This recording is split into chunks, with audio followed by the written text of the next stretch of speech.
It's not a secret that The Simpsons have accurately predicted the future countless times. Before I get started with this video, I'm letting you know right now that there will be a part 2, because if you believe that The Simpsons have accurately predicted the future, wait until I tell you about the hard game. So, with that being said, give this video a thumbs up, subscribe, comment down below, and let's get started with how the writers of The Simpsons are able to accurately predict the future. It's been recorded that The Simpsons have accurately predicted 30 spot-on events that has actually occurred. But today, we are going to focus on Season 10, Episode 2, The Wizard of Evergreen Terrace. In this episode, Homer comes up with a mathematical equation that predicts the mass of the Higgs boson. The Higgs Boson Theory was proposed in 1964 by Peter Higgs and a few other scientists. Now, I'm not going to bore you with the science lesson, but we know that all objects consist of matter. And all matter is made up of atoms. Now, the particles in the atoms are made up of even smaller subatomic particles. However, scientists were unable to fully explain how these subatomic particles gain mass. Hence, the creation of the Higgs Boson Theory. Now, CERN, which stands for the European Council of Nuclear Research, is located in Geneva, Switzerland, and is the largest physics research facility in the entire world.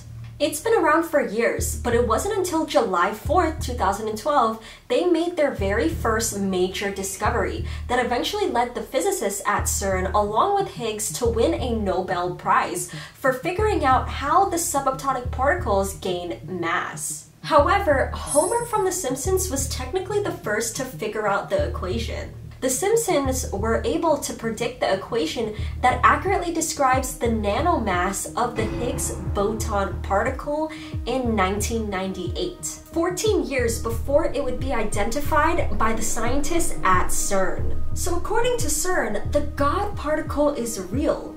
Great, but what does that mean?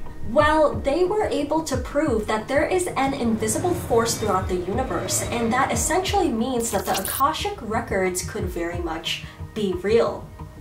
To further understand this topic even more, I set up a meeting with a person through Zoom who has claimed to access the Akashic records multiple times in the past. What I learned was essentially anyone can access the records of a specific person or major events of the past, present, and future.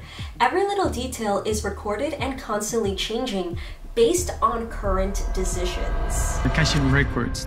I used to explain it like if it were a library or kind of a Wikipedia, where you can go and look for any information you want. To support this theory even more, John Swartzwelder, I cannot say his last name, but I think it's Swartzwelder, something like that. He wrote a total of 59 episodes, and he was the only person from the original cast that had permission to work from home because he was a heavy smoker and didn't really get along with everyone. This means he could have easily tapped into the Akashic records at any time for inspiration when writing The Simpsons, especially because he was known for being very hard to get a hold of.